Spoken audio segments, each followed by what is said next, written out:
सीधे आपको लिए चलेंगे भारत मंडपम, जहां पीएम मोदी क्या कुछ कह रहे हैं, सुनाते हैं आपको।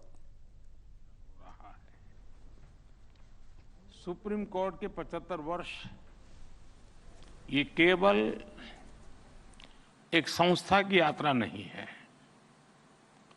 ये यात्रा है भारत के संविधान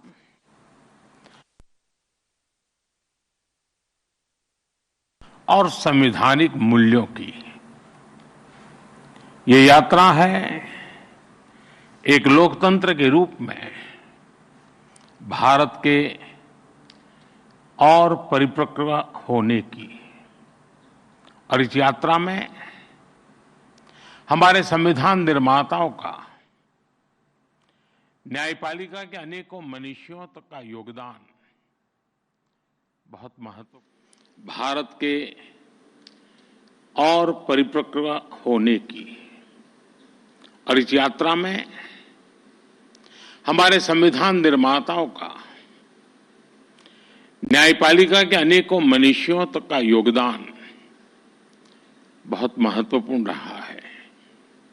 इसमें पीढ़ी दर पीढ़ी उन करोड़ों देशवासियों का भी योगदान है जिन्होंने हर परिस्थिति में न्यायपालिका पर अपना भरोसा अडिग रखा है।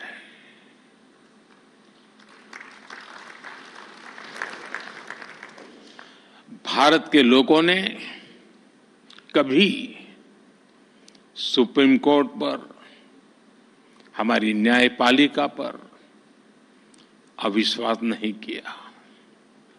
इसलिए सुप्रीम कोर्ट के ये 75 वर्ष मदर ऑफ डेमोक्रेसी के रूप में भारत के गौरव को और अधिक बढ़ाते हैं। ये हमारे उस सांस्कृतिक उद्घोष को बल देते हैं जो कहता है, सत्यमेव जयते नानृतम। इस समय देश अपनी के आजादी के 75 वर्ष पूरे करके संविधान की 75वीं वर्षगांठ मनाने जा रहा है। इसलिए इस अवसर में भी गर्व भी है, गौरव भी है और प्रेरणा भी है। मैं आप सभी न्यायविदों को और सभी देशवासियों को इस अवसर पर बहुत बहुत बधाई देता हूं। इस अवसर पर राष्ट्रीय जिला न्यायपालिका सम्मेलन का जो महत्वपूर्ण आयोजन हो रहा है, मैं इसके लिए भी आप सबको शुभकामनाएं देता हूं। साथियों, हमारे लोकतंत्र में न्यायपालिका संविधान की संरक्षक मानी गई है। ये अपने आप में एक बहुत बड़ी जिम्मेदारी है। हम संतोष के साथ कह सकते हैं कि सुप्रीम कोर्ट ने, हमारी न्यायपालिका ने इस जिम्मेदारी का बखूबी निर्वहन करने का प्रयास किया है। आजादी के बाद न्यायपालिका ने न्याय की भावना की रक्षा की। आपातकाल जैसा काला दौर भी आया, तब न्यायपालिका ने संविधान की रक्षा में अहम भूमिका निभाई। मौलिक अधिकारों पर हुए प्रहार तो सुप्रीम कोर्ट ने उनकी रक्षा भी की। और यही नहीं, जब जब देश की सुरक्षा का प्रश्न आया, तब न्यायपालिका ने राष्ट्रहित सर्वोपरि रखकर भारत की एकता की भी रक्षा की है। इन सब उपलब्धियों के बीच मैं इन यादगार 75 वर्षों के लिए आप सभी विद्वज्जनों को बहुत बधाई देता हूं। साथियों, बीते 10 वर्षों में न्याय को सुगम बनाने के लिए देश ने कई प्रयास किए हैं। कोर्ट्स के मॉडर्नाइजेशन के लिए मिशन लेवल पर काम हो रहा है। इसमें सुप्रीम कोर्ट और जुडिशरी के सहयोग की बड़ी भूमिका रही है। आज जिला न्यायपालिका का ये कार्यक्रम भी इसी का एक और उदाहरण है। इसके पहले यहां कई लोगों ने उल्लेख भी किया, सुप्रीम कोर्ट और गुजरात हाई कोर्ट ने मिलकर ऑल इंडिया डिस्ट्रिक्ट कोर्ट जजेस कॉन्फ्रेंस का आयोजन भी किया था। इस तरह के आयोजन ईज ऑफ जस्टिस के लिए बहुत ही जरूरी है। मुझे बताया गया है यहां भी अगले 2 दिनों में कई महत्वपूर्ण मुद्दों पर चर्चा होगी। पेंडिंग केसेस का मैनेजमेंट, ह्यूमन रिसोर्स और लीगल फैटर्निटी की बेहतरी। आपने चर्चा के लिए सभी जरूरी विषय तय किए हैं। मुझे खुशी है कि सबके साथ अगले 2 दिनों में एक सेशन जुडिशियल वेलनेस पर भी रखा गया है। पर्सनल वेलनेस, सोशल वेलबीइंग की सबसे पहली जरूरत है।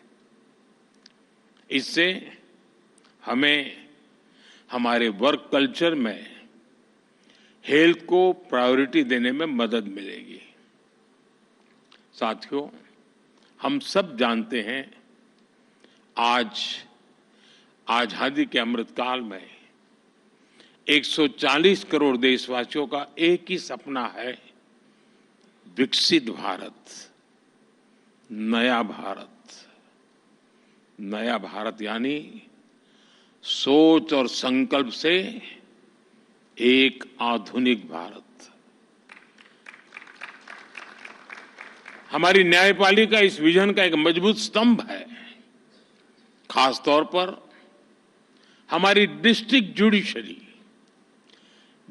जुडिशरी भारतीय न्यायपालिका की व्यवस्था का एक आधार है। देश का सामान्य नागरिक न्याय के लिए सबसे पहले आप ही का दरवाजा खटखटाता है।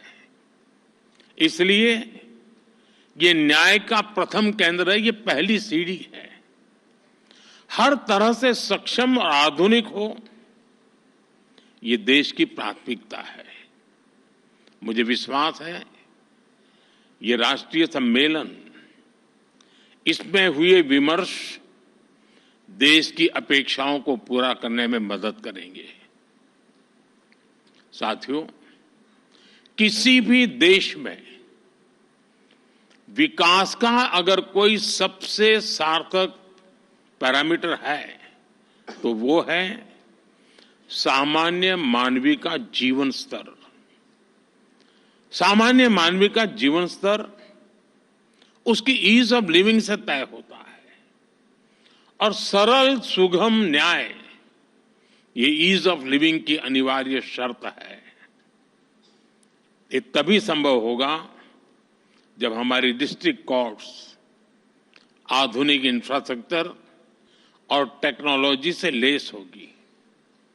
हम सब जानते हैं कि आज डिस्ट्रिक्ट कोर्ट्स में करीब 4.5 करोड़ केसेस पेंडिंग है।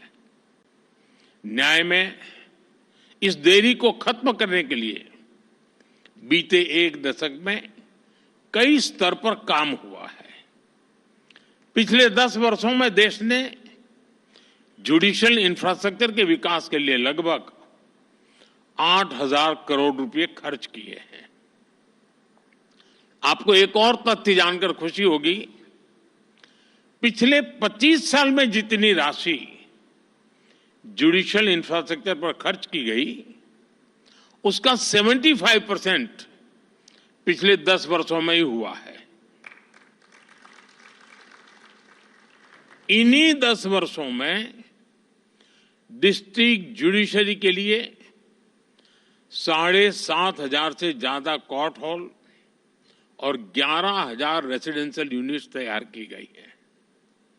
साथियों, मैं जब लीगल फ्रेटर्निटी के बीच आता हूं तो ई कोर्ट्स का विषय आना बहुत स्वाभाविक है। टेक्नोलॉजी के इस इनोवेशन से केवल न्यायिक प्रक्रियाओं में तेजी ही नहीं आई, इससे वकीलों से लेकर फरियादी तक हर किसी की परेशानियां भी तेजी से कम हो रही है। आज देश में अदालतों का डिजिटाइजेशन किया जा रहा है और जैसा कि मैंने कहा, इन सभी प्रयासों में सुप्रीम कोर्ट की ई कमेटी अहम भूमिका निभा रही है।